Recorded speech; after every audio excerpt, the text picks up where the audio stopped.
Hello alkanes and halo arenes +2 ഓർഗാനിക്കിലെ first chapter. അതിൽ ഏറ്റവും ഇമ്പോർട്ടൻ്റ് ആയിട്ടുള്ള കുറച്ച് കാര്യങ്ങൾ അതാണ് ഈ വീഡിയോയിൽ. Halo alkanes and halo arenes അതിൽ ഇമ്പോർട്ടൻ്റ് ആണ്.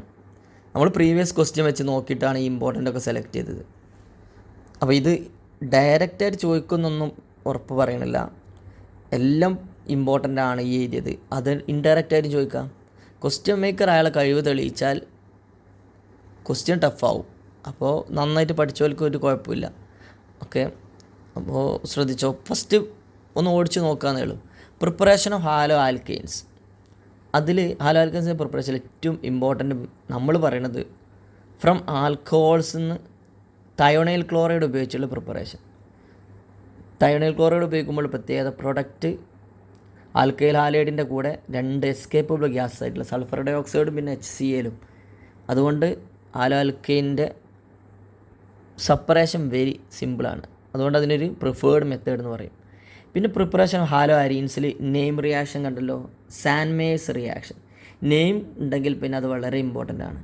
സാൻമേഴ്സ് റിയാക്ഷൻ എന്ന് പറഞ്ഞാൽ ജസ്റ്റ് ഒരു ബെൻസീൻ ഡയസോണിയം ക്ലോറൈഡിനെ ഒരു ഹാലോ അരീനാക്കി മാറ്റുന്ന റിയാക്ഷൻ. ജനറലായിട്ട് പറഞ്ഞതാട്ടോ. അപ്പോൾ അതിൽ ഹാലോ അരീൻ എന്ന് പറയുമ്പോൾ ക്ലോറോ ബെൻസീനോ ബ്രോമോ ബെൻസീനോ ആണ് അതിൽ പ്രിപ്പയർ ചെയ്യൽ. അതിൻ്റെ ഒരു കാറ്റലിസ്റ്റ് ഉണ്ട്, അത് കുപ്രസ് ഹാലൈഡാണ്. ഏതാണോ ക്ലോറോ ബെൻസീൻ ആണെങ്കിൽ കുപ്രസ് ക്ലോറൈഡ്, ബ്രോമോ ബെൻസീൻ ആണെങ്കിൽ കുപ്രസ് ബ്രോമൈഡ്. പിന്നെ അതിൽ ഡയസോട്ടൈസേഷനും കൂടെ അതിൻ്റെ കൂടെ വരുന്നത് എന്താ വെച്ചാൽ, ഈ ബെൻസീൻ ഡയസോണിയം ക്ലോറൈഡ് ഉണ്ടാക്കണമെങ്കിൽ ആദ്യം അനിലിനെ ഡയസോട്ടൈസേഷൻ നടത്തിയിട്ട് ബെൻസീൻ ഡയസോണിയം ക്ലോറൈഡ് ആക്കും. എന്നിട്ടാണ് അടുത്ത സ്റ്റെപ്പിൽ സാൻമേഴ്സ് റിയാക്ഷൻ നടത്തുക. ഇനി ഫിസിക്കൽ പ്രോപ്പർട്ടീസ്. എന്തിനാണ് ഫിസിക്കൽ പ്രോപ്പർട്ടീസ് പറയണമെന്ന് വെച്ചാൽ, ബോയിലിംഗ് പോയിൻറ്റിൽ ഏറ്റവും ഇമ്പോർട്ടൻറ്റ് ക്വസ്റ്റ്യൻ ഈ ഭാഗത്തു നിന്നാണ് വരിക. Boiling point of branched isomeric halo ആൽക്കെയിൻസിൽ ബ്രാഞ്ചിങ് കൂടുമ്പോൾ എന്ത് ചെയ്യും? ബോയിലിംഗ് പോയിൻ്റ് കുറയും.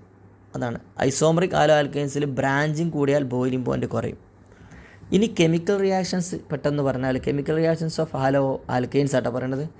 അത് 3 തരം റിയാക്ഷൻസാണ് മെയിനായിട്ട്. Nucleophilic substitution reaction, then reaction with metals ഉണ്ട്, എലിമിനേഷൻ റിയാക്ഷൻസ് ഉണ്ട്. അപ്പോൾ ഇതിൽ ന്യൂക്ലിയോഫിലിക് പറയുമ്പോൾ SN1ഉം SN2ഉം കുറേ പ്രാവശ്യങ്ങൾ കേട്ടതായിരിക്കും. അതിൻ്റെ ഡിഫറൻസ് SN1 2 സ്റ്റെപ്പാണ്, SN2 ഒറ്റ സ്റ്റെപ്പാണ്. പിന്നെ അതിൻ്റെ റിയാക്ടിവിറ്റി ഓർഡർ വളരെ ഇമ്പോർട്ടൻ്റ് ആണ്, ഡിഫറൻസ് ആണത്. SN1 ടെർഷറി മോർ റിയാക്റ്റീവ്, പിന്നീട് റിയാക്ടിവിറ്റി കുറഞ്ഞു വരുന്നത്. നേരെ ഉൾട്ട SN2 പ്രൈമറി മോർ റിയാക്റ്റീവ്, നേരെ ഓപ്പോസിറ്റ്. അപ്പോൾ ഇത് കോമ്പൗണ്ടുകളൊക്കെ തന്നിട്ട് ഈ which of the following compound is more reactive in SN1 എന്നൊക്കെ ചോദിക്കുമ്പോൾ ആ കോമ്പൗണ്ട് ടെർഷറി ആണോ സെക്കൻഡറി ആണോ ഒക്കെ തിരിച്ചറിയാൻ കഴിയണം. ചെയ്തു നോക്കുക. അതൊക്കെ പ്രീവിയസ് ക്വസ്റ്റ്യനിൽ പ്രാക്ടീസ് ചെയ്യുക. പിന്നെ എലിമിനേഷൻ റിയാക്ഷനിൽ ഏറ്റവും ഇമ്പോർട്ടൻ്റ് ആയിട്ട് വരുന്നത് ഒരു റൂളാണ്. ആ റൂളിൻ്റെ പേരാണ് സെയ്റ്റ്സഫ് റൂൾ. ഈ സെയ്റ്റ്സഫ് റൂൾ വെച്ചിട്ട് ക്വസ്റ്റ്യൻ ഡയറക്റ്റായിട്ട് അല്ല അധികം ചോദിച്ചത് ഇൻഡയറക്റ്റാണ്. അപ്പോൾ റിയാക്ഷൻ എന്താ പറയുക? ആ റിയാക്ഷൻ എന്ന് പറയാൻ ശരിക്കും എന്താ? ഒരു ഡീഹൈഡ്രോ ഹാലജിനേഷൻ റിയാക്ഷനാണത്. ഈ ഡീഹൈഡ്രോ ഹാലജിനേഷൻ റിയാക്ഷൻ എക്സാമ്പിൾ കണ്ടോ, 2 ബ്രോമോ ബ്യൂട്ടൈൻ്റെ ഒക്കെ റിയാക്ഷൻ ഉണ്ട്. അതിൽ പ്രൊഡക്റ്റ് മേജറും ഉണ്ട് മൈനറും ഉണ്ട്. മേജർ പ്രൊഡക്റ്റ് വരുന്നത് ഏതാ നോക്ക്, മോർ അല്ലെങ്കിൽ മോസ്റ്റ് സബ്സ്റ്റിറ്റ്യൂട്ടഡ് ആൽക്കീൻ എന്ന് പറയാം. കൂടുതൽ ആൽക്കൈൽ ബ്രാഞ്ച് വരുന്നത് അതൊന്ന് എഴുതി പഠിക്കട്ടോ. പിന്നെ അടുത്തത് ഇമ്പോർട്ടൻ്റ് റിയാക്ഷൻ വിത്ത് മെറ്റൽസിൽ വരുന്നതാണ്. റിയാക്ഷൻ വിത്ത് മെറ്റൽസിലാണ് ഓർഗാനോ മെറ്റാലിക് കോമ്പൗണ്ടിൽ ബെസ്റ്റ് എക്സാമ്പിളാണ് ഈ ഗ്രിഗ്നാർഡ് റിയേജൻറ്റ്. നന്നായി പഠിക്കുക. ഗ്രിഗ്നാർഡ് റിയേജൻറ്റ് പ്രിപ്പറേഷനൊക്കെ നന്നായി അറിയണേ. അതിൽ മെറ്റൽ ഉപയോഗിക്കണ മെഗ്നീഷ്യമാണ്. അത് മെഗ്നീഷ്യം, പിന്നെ അതേപോലെ ഡ്രൈ ഈതർ, നല്ല ഹൈലി റിയാക്റ്റീവ് ആയിട്ടുള്ള കോമ്പൗണ്ടാണ് ഗ്രിഗ്നാർഡ് റിയേജൻറ്റ്. ഇനി റിയാക്ഷൻസ് ഓഫ് ഹാലോ അരീൻസ്, അതിൽ ന്യൂക്ലിയോഫിലിക് അതിലും വരുന്നുണ്ട് സബ്സ്റ്റിറ്റ്യൂഷൻ റിയാക്ഷൻ. പക്ഷേ അത് പ്രത്യേകം എന്താ വെച്ചാൽ ഇവർക്ക് റിയാക്ട് ചെയ്യാൻ മടിയാണ്. ഹാലോ അരീൻസ് ന്യൂക്ലിയോഫിലിക് സബ്സ്റ്റിറ്റ്യൂഷൻ റിയാക്ഷനിൽ പങ്കെടുക്കാൻ മടിയാണ്. അതിനൊരു 4 റീസൺ ഉണ്ട് അതിന്. ആ റീസൺ ഒന്ന് പഠിച്ചു പോകാം. ഞാൻ പെട്ടെന്ന് പറയുകയാണെങ്കിൽ റെസനൻസ്, ഹൈബ്രിഡൈസേഷന്, പിന്നെ ഇൻസ്റ്റെബിലിറ്റി ഓഫ് ഫിനൈൽ കാറ്റോൺ, പിന്നെ റിപ്പൾഷൻ ഒക്കെ എഴുതി പഠിക്കുക.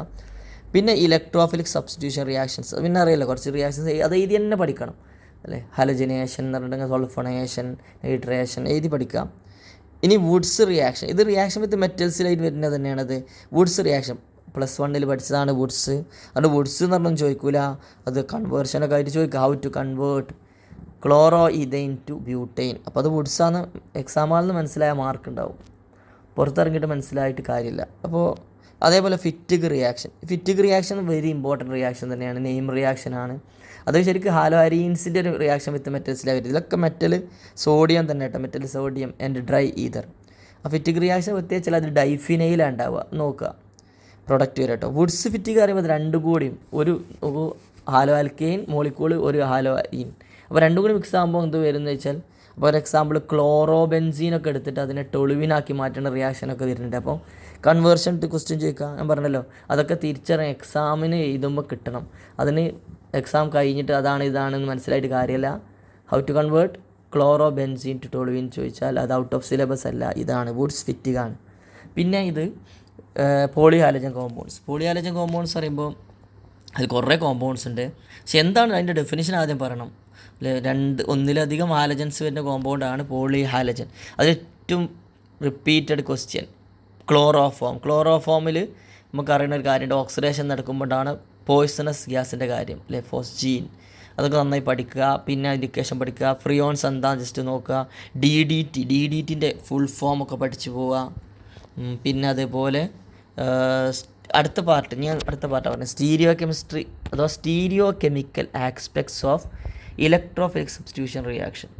അതിൽ ന്യൂക്ലിയോഫിലിക് സബ്സ്റ്റിറ്റ്യൂഷൻ റിയാക്ഷൻ അതിൽ ടേംസാണ് ഞാൻ പറയാൻ പോകുന്നത്. ഒപ്റ്റിക്കൽ ആക്ടിവിറ്റി എന്താണ്, ഒപ്റ്റിക്കൽ ആക്റ്റീവ് കോമ്പൗണ്ട്, പിന്നെ കൈറാൽ കാർബൺ ആറ്റം എന്താണ്, അതേപോലെ കൈറാലിറ്റി എന്താണ്, പിന്നെ ഇനാൻഷോമർ ആ ടേം നന്നായി പഠിക്കുക.